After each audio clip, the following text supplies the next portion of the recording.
I bëjmë thirrje të gjithë qytetarëve që sot po u drejtohen qendrave të votimit që të kontrollojnë me kujdes fletët e votimit.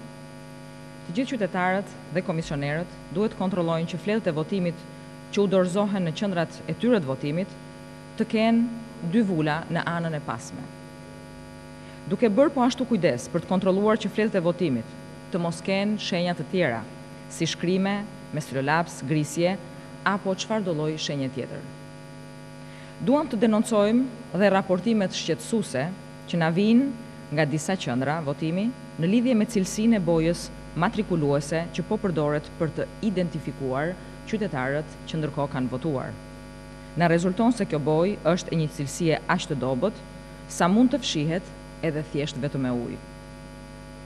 Ky është një problem që Partia Socialiste ka ngritur me forcë gjatë gjithë këtyre ditëve dhe thjesht një element më shumë që i shtohet problemeve me listat e zgjedhësve, kartat e identitetit të falsifikuara apo të dubluara, aq më tepër kur KQZ ka deklaruar se ka bërë të gjitha testet dhe ka garantuar cilësinë e bojës. Sidoqoftë, duam të garantojmë qytetarët se ne kemi marrë të gjitha masat për të parandaluar abuzimet e mundshme që mund të rrjedhin pikërisht nga ky fakt.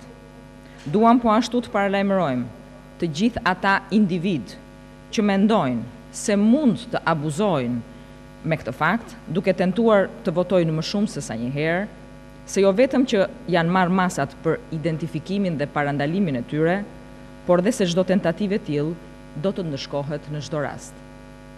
Është po ashtu e papranueshme që përfaqësues të Partisë Demokratike që janë të pranishëm në qendrat e votimit, siç ka ndodhur në qendrën e votimit në shkollën Sabaudin Gabrani, në njësi numër 2, që të ketë që kjo të jetë vetëse një shkelje e hapur e kodit elektoral.